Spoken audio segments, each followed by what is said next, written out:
ça, aujourd'hui, on a deux écrivains avec nous, Madame Messaidi et notre prochain invité. Donc lui, il a écrit plusieurs livres. C'est un écrivain, c'est un philosophe. Et il a écrit un livre qui s'appelle « L'envers de la pilule, les dessous de l'industrie pharmaceutique ». Un autre livre qui porte un titre que moi, personnellement, j'aime beaucoup, « Tous fous, point d'interrogation ». Et l'influence de l'industrie pharmaceutique sur la psychiatrie. Alors, pour en finir avec le TDAH, pour en finir avec le dopage des enfants. Donc, vous voyez, c'est un auteur assez prolifique, c'est une autorité dans ce domaine. Il est de toutes les tribunes critiques de la psychiatrie, récipiendaire, tout comme le comité par choc d'un prix orange de la GID. Alors, je vous invite à accueillir M. Jean-Claude Saint-Onge.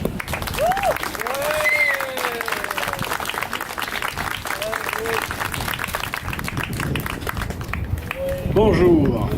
Alors, est-ce que vous m'entendez bien? Oui. OK, parfait. Alors, on pensait que les traitements cruels, comme par exemple les doses massives d'insuline qu'on administrait aux gens qui avaient reçu un diagnostic de schizophrénie à une certaine époque, et que les électrochocs, on croyait que c'était chose du passé. Alors que dans d'autres domaines de la médecine, ce qu'on fait, c'est qu'on tente de prévenir les chocs au cerveau.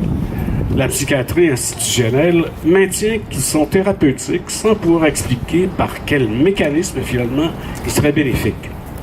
Alors, contrairement à une idée qui circule, ils n'ont pas fait l'objet d'une procédure d'approbation en bonne et due forme par la Food and Drug Administration aux États-Unis, qui est considérée comme la référence en la matière. Remarquez, c'est aussi la FDA qui a approuvé le Vioxx, qui est un médicament qui a été retiré de la circulation parce qu'il avait, entre autres, fait plus de victimes, plus de morts que le nombre de soldats américains tombés au Vietnam. Donc, tout d'abord, il n'existe absolument aucune preuve que les électrochocs sont efficaces. Et il y a seulement eu 4 études qui comparaient les électrochocs au placebo. C'est la façon dont on s'y prend pour démontrer l'efficacité d'une procédure ou d'un médicament. Alors, pour la dépression, et aucune de ces études-là n'a démontré si c'était efficace au-delà de la période de traitement entre guillemets, si on peut appeler ça une période si on peut appeler ça un traitement. Ensuite, les spécialistes, comme il arrive couramment dans le domaine de la psychiatrie institutionnelle, les spécialistes nient systématiquement leurs effets indésirables. Et ça n'a rien de nouveau. Ça a pris au moins 2 décennies pour reconnaître que les nouveaux antidépresseurs peuvent induire ou aggraver les idées et les comportements suicidaires. Et en dépit du fait qu'en 2004, par exemple, la FDA puis Santé Canada, effectivement, émettaient un avertissement à cet effet-là. Alors, ça a pris encore plus de temps, au moins 3 décennies, pour reconnaître que les antipsychotiques peuvent induire des mouvements involontaires fortement handicapants et toute une série d'effets indésirables plus redoutables les uns que les autres, comme par exemple le diabète, les AVC, des problèmes cardiaques. Et au cours des essais cliniques qui testaient les antipsychotiques, on a constaté que dans le groupe qui testait l'antipsychotique, le taux de mortalité était 2 fois plus élevé que dans le groupe placebo.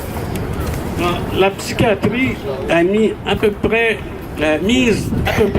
exclusivement sur ces molécules-là pour soulager la détresse psychologique. Alors, j'aimerais bien que les psychotropes, effectivement, soient comparables aux antipsychotiques, aux antibiotiques,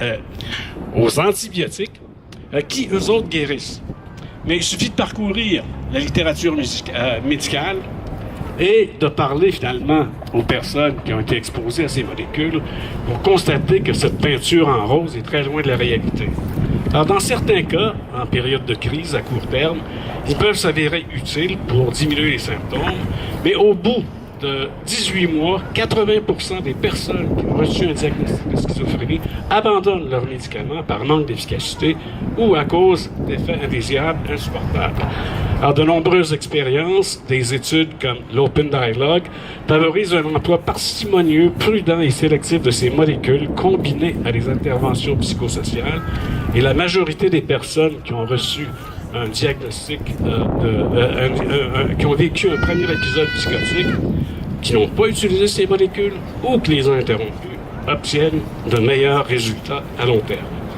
Alors, plusieurs études indépendantes aussi montrent que les antidépresseurs ne sont pas plus efficaces qu'un placebo pour la dépression légère ou modérée et à peine plus efficaces pour la dépression grave.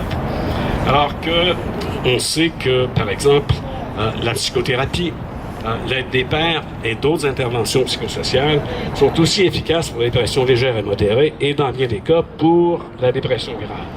Alors, et bien qu'on prescrive de plus en plus de psychotropes, ce qui gonfle évidemment, je veux dire, à gousset des compagnies pharmaceutiques, de plus en plus de gens souffrent et reçoivent des prestations d'invalidité.